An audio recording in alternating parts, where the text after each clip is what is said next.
the final of the 400 meters. And here it is. Brown's in the outside lane there. Next to him, Williams, the American Negro. The ability to have sight and sound together in a way that can touch your soul, I think it's so powerful. Rather unexpectedly, Williams is a beautiful mover. He's a Black Panther. He's not waiting, he's cutting loose. He's coming up. You can actually see yourself in characters, the way they move, the way they dance, the way they speak, the way they kiss, the way they embrace people. And I think that's incredibly powerful. Roberts and Laval on the inside. Laval's going strong.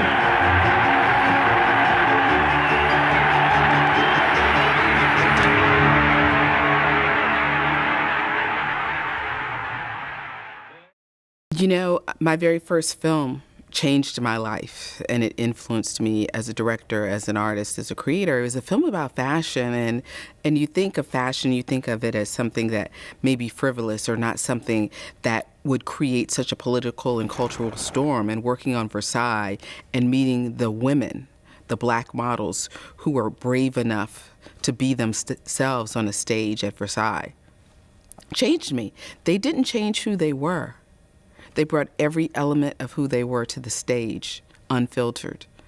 And I thought, man, to have that type of courage, that's what I want to bring to my work, all of myself unfiltered, in a way that the audience would appreciate it, in a way that would change people, in a way that would help illuminate people to the different aspects of our culture, to the different aspects of our world, to the people that make our world beautiful. That changed me. And the other thing China Machado said was that every day you owe it to the world to be and do something beautiful. And I thought, wow.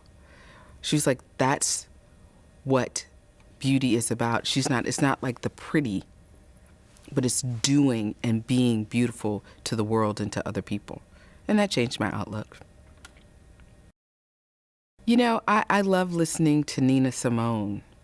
She has this power, and she has this pain, and she has this artistry and this intelligence and this skill.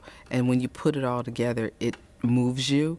So I find that very inspiring to listen to as I work. I find it inspiring to dance to move to. I love it. I also enjoy looking at films, and you know, it's really interesting when you look at certain films. Like, I love watching over and over The Color Purple. I love watching over and over Mahogany, and I love watching over and over Lady Sings the Blues.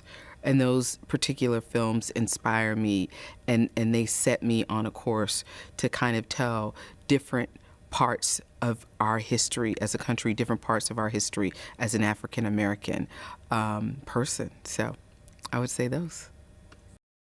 You know, I think early on, I didn't know I wanted to be a filmmaker, but I have very distinct memories of being in pre-K and kindergarten.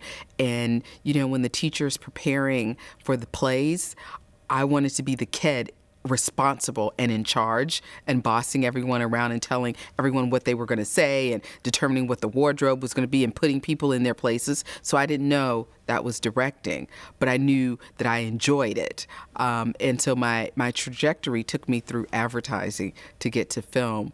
And but there was something about the power of film. I remember some of the first films that I saw as a child, and they stuck with me. I specifically remember The Wiz, and man, Diana Ross, Michael Jackson, and all of those wardrobes, that incredible set, and Joel Schumacher directing, fantastic, and that stayed in my head for a very long time. And there's all of these films that you remember in your childhood. I didn't remember them for the film. I remember them for what I considered to be the artistry around the film and how the film made me feel and what the film made me think. And I thought, who put that together? Who did that? Like, I wonder if I could do that, you know? So I started making commercials as an advertising agency account person. So 30-second commercials, a little bit longer branded entertainment pieces, short films for brands. oh, let's make ourselves a documentary. I think I want to do that. And ironically, who would have guessed this? The Wiz, one of the costume designers on The Wiz, was Stephen Burrows. Pat Cleveland and Alva Chen were in The Wiz. And so years later, my first documentary, Alva Chen, Stephen Burrows, Pat Cleveland are my subjects. Joel Schumacher was Stephen Burrows' roommate in college.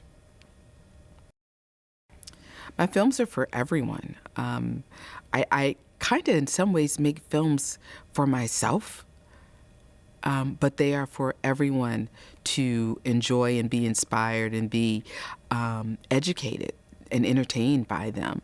I make films because I think there's so many untold stories. There's so many heroes, so many characters, so many plots that we've not seen yet on film, so many issues and so many challenges within the human race that we've not addressed.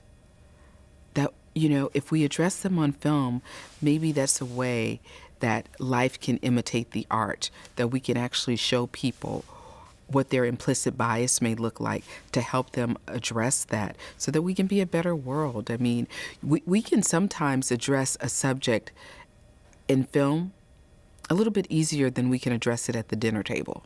And sometimes seeing it on film allows us to bring it to the dinner table to have that conversation, to kind of say, you know, that part about that film, what do you think about it? And then that opens us up to having a discussion, that opens us up to sometimes approaching things that may be a little bit sticky or a little bit prickly in a way through the film that isn't as difficult to consume or difficult to digest or as difficult to even entertain to begin with. Greenlight yourself. You know, don't wait for someone to tell you you're a filmmaker, or don't wait for someone to give you access or opportunity.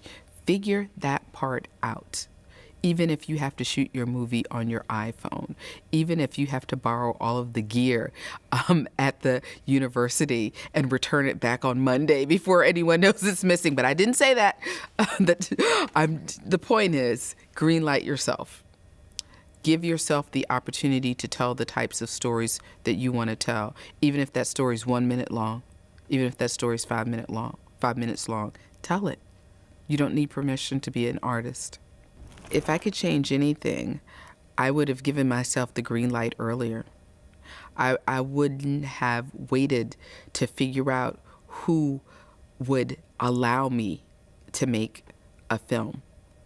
I would have granted myself permission years earlier, but I thought that someone else needed to do that for me, that I needed to be somehow deemed a director, or somehow, you know, I needed to earn this title of filmmaker from someone else who was already one, or some entity who was giving out the title. And so I would have just started shooting and continued in making things, because you get better when you make things. You know, the experience comes from having the experience. So that's what I would have changed.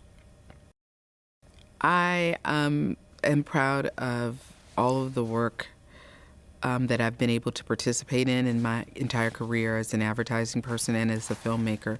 But I would have to say, working on Olympic Pride, American Prejudice, is a project that I'm incredibly proud of, not just because of the film, but because of the fact that there was a real injustice that happened 80 years ago with these 18 African American athletes. And on September 29th, 2016, we were able to change that by having the President of the United States, President Obama, recognize these 18 African Americans for their contributions to the Olympic legacy, to their race, to civil rights, and to their country in front of their families. So I'm most proud of that because they deserve it.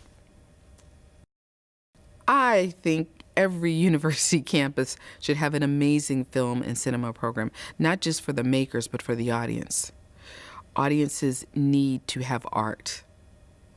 Art is an incredible part of our world, and when we remove that, we remove humanity. We remove the record of our existence.